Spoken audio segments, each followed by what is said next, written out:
Stock x ray में हम आज बात करेंगे हिंदुस्तान कॉपर के बारे में, क्योंकि इस कंपनी के कल नतीजे आए थे और नतीजों के बाद आज काउंटर में मूव भी है। लेकिन ये मूव कितना सस्टेनेबल है, कितना टिकाऊ है, इस पर बात करेंगे। पहले शेयर का प्रदर्शन देख लेते हैं। शेयर ने मई 2024 में अपना हाल का जो हाई था वो 415 रुपये 80 पैसे का बनाया।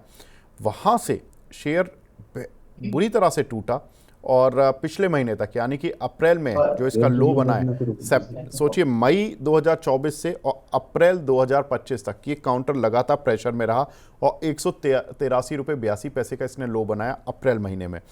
शेयर अब निचले स्तरों से करीब 30% से ज़्यादा रिकवर हो चुका है, लेकिन अपने ऊपरी स्तरों से 415 रुपये के लेवल से अभी भी 40% के करीब डाउन है।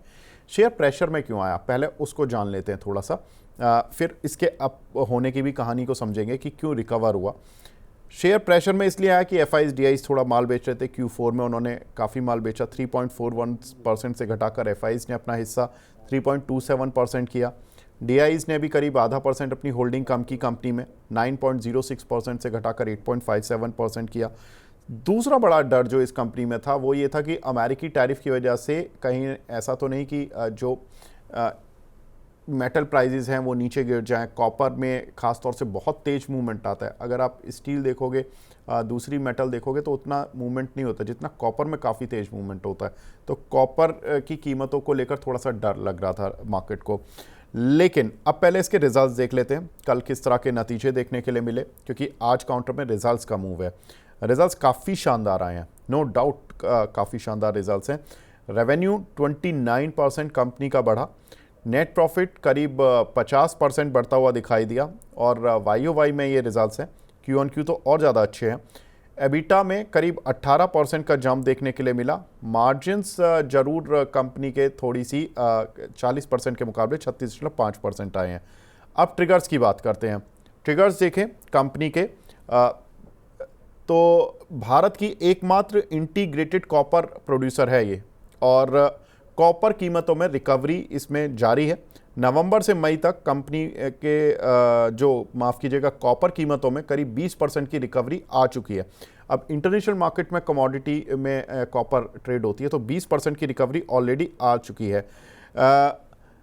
मलांज खान माइन से कंपनी ने अपने बेस को शिफ्ट किया है, जिसकी वजह से कंपनी की जो प्रोडक्शन कॉस्ट है वो कम हो रही है और उसका फ़ायदा कंपनी को मार्जिन फ्रंट पे मिल रहा है। कंपनी की एक और माइन है सरदा माइन, जिसकी लीज़ इनको एक्सटेंशन मिल गया। लीज़ मतलब कि ये जारी रख सकते हैं, जिसकी वजह से इनको बड़ा फ़ायदा मिल रहा है। कर्ज लगभग खत्म करने की स्टेज पर कंपनी पहुंच रही है। 2020 में कंपनी पर लॉन्ग टर्म और शॉर्ट टर्म डेट मिलाकर करीब 1564 करोड़ रुपए था, और जब कल नतीजे आए तो उसमें जो कंपनी ने मार्च 31 की अपनी डेट पोजीशन बताई है वो केवल 165 करोड़ रुपए रह गई है। यानी कि इन्होंने पिछले 4-5 साल में लगभग अपना कर्ज खत्म कर दिया। 165 करोड़ 1565 करोड़ के मुकाबले 1400 करोड़ चुका दिए, तो बचा ही कितना है, थोड़ा सा बचा है। ये कर्ज भी हो सकता है कि चुकी जाए तो कंपनी पूरी तरह से डेट फ्री हो जाएगी। लेकिन वैल्यूएशन थोड़ा सा है, क्योंकि 4.81 रुपीज़ की EPS है कंपनी की। P मल्टीपल 51 का चल रहा है, कल की क्लोजिंग के हिसाब से बुक वैल्यू करीब 25 रुपये है। लेकिन अगर हम कॉपर कंपनियों से जुड़े हुए शेयर देखें तो 40 से 50 के P मल्टीपल पर वो चल रहे हैं। अब ये देखना इंटरेस्टिंग होगा कि ये काउंटर कैसे चलता है, क्योंकि कॉपर माइनिंग से लेकर कॉपर रिफाइन करना, एंड प्रोडक्ट को कॉपर के फॉर्म में बनाना, वो केवल यही करती है। इस पे तीनों तरह की चीज़ें हैं, बाकी कोई कंपनी नहीं है। कोई कॉपर रिफाइन कर रही है, कोई माइन कर रही है, कोई कुछ कर रही है, लेकिन तीनों काम केवल हिंदुस्तान कॉपर कर रही है। तो इसको एक तरह से अग्रणी होने का फ़ायदा मिल रहा है अभी तक। लेकिन ब्रिजेश सर, क्या चार्ट पर भी ये वैसा ही दिखा पा रहा है जैसा इसका डेटा फाइनेंशियल फ्रंट पर बोल रहा है? क्या आपको लग रहा है कि ये counter long term mid term के लिहाज से ठीक है? विवेक, क्या कर सकते हैं इसमें, क्योंकि ये 200-220 का लेवल पे काफी सारा इसमें बाइंग हुआ था और एक अच्छा उछाल अभी हमने देखा है। तो अभी जो 260 का जो ऑलमोस्ट 257 का जो हाई देखा है, तो मुझे लग रहा है कहीं ना कहीं इस पे अभी सप्लाई आएगा डेफिनेटली। तो क्या हुआ कि अभी रिसेंटली मैंने भी देखा है कि काफी ब्रोकरेजेस हाउसेस इसमें भी नए फ्रेश बाइंग की सलाह दे रहे हैं।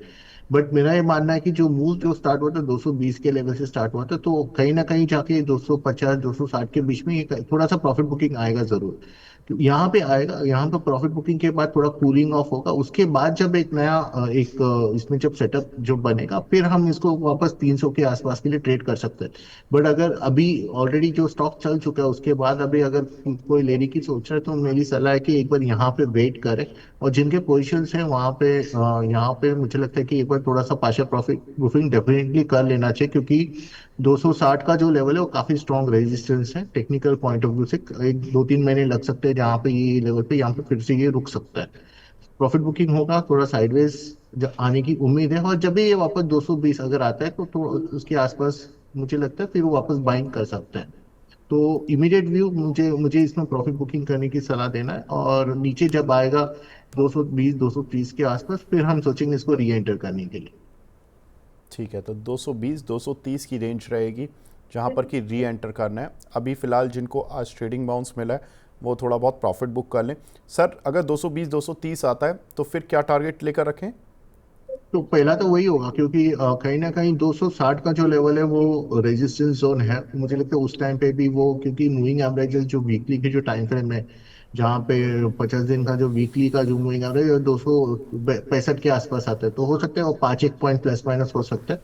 तो ये लेवल उस टाइम पे भी रेजिस्टेंस की तरह ही एक्ट करेगा, क्योंकि जब भी लॉन्ग टर्म में अगर ये 260 अगर क्रॉस कर जाता है और काफी अच्छा क्लोज मिलता है, तब हम बोल सकते हैं कि एक नया मूव यहाँ से फिर से स्टार्ट हो सकता है। नहीं तो हो सकता है कि यही रेंज में रहेगा, और अगर प्रॉफिट बुकिंग के बाद अगर हम लेते भी तो वो 260 पे फिर से फिलहाल तो मुझे यही लग रहा है कि वहां पर फिर से अटक सकता है। तो यहाँ पर हिंदुस्तान कॉपर पर आपको एक ट्रेडिंग मिड टर्म व्यू दोनों ही तरह से व्यू मिल चुका है कि कंपनी में आपको किस तरह से ट्रेड करना है। थोड़ा वैल्यूएशन थोड़ा कंसर्न तो है, लेकिन दो ही चीज़ें कंपनी के साथ पॉजिटिव, एक इंटीग्रेटेड प्लेयर है, दूसरा कंपनी का जो कर्ज है वो लगातार रिड्यूस हो रहा है, और एक और अच्छा कि नतीजे कंपनी अच्छे दे रही है। और कॉपर की जो कीमत है इंटरनेशनल मार्केट में नवंबर के लो से अब मई तक करीब पिछले 6 महीने में 20% रिकवर भी हो चुकी हैं। तो ये 3-4 पॉजिटिव हैं जो कंपनी के साथ काम कर रहे हैं। बिल्कुल। तो हिंदुस्तान कॉपर पर तो सर एक तरह से पूरा हमने जो स्कैन था वो कर लिया, एक्सरे कर लिया। कोई और काउंटर सर आपकी रडार पर जो आप शेयर करना चाहें? विवेक, ये बजाज कंज्यूमर पे मुझे लग रहा है कि एक ट्रेड ट्रेड सेटअप बनता हुआ नजर आ रहा है। तो कल के दिन पे इसमें एक अच्छा ब्रेकआउट देखने को मिला, तो मुझे लग रहा है बजाज कंज्यूमर अगर किसी को ट्रेडिंग के नजरिए से लेना है तो वो ले सकते हैं। 178 के आसपास कुछ ट्रेड कर रहा है, जो स्टॉप लॉस है 160 का रहेगा, और मैं 210 का टारगेट देख रहा हूँ। एक एक एक पोजिशनल ट्रेड होगा ये।